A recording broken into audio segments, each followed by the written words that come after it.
প্রিয় হুজুর যখন প্রিয় শায়েখকে নিয়ে কথা বলে, ভিডিওটা দেখেন।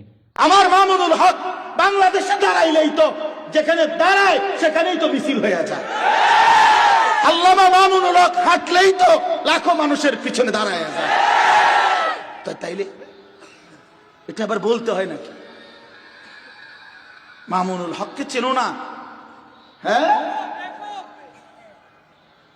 শেখুল হাদিস আল্লামা আজিজুল হকের সন্তান চেনো না? ওলামায়ে কেরাম এখন তৃতীয় পক্ষ হয়ে গেছে। ওলামায়ে কেরাম এখন চিনে না। এই বাংলাদেশের 16 বছরের ফ্যাসিস্টের, এই জালেমের জুলুমবাজের জুলুম ওলামায়ে কেরাম সহ্য করে নাই। ওলামায়ে কেরাম জেল খাটে নাই। ওলামায়ে কেরামের তাজা খুন ঝরে নাই আপনার। তাইলে 5ই মের সেই রক্ত কি মুছে গেছে জমিন থেকে?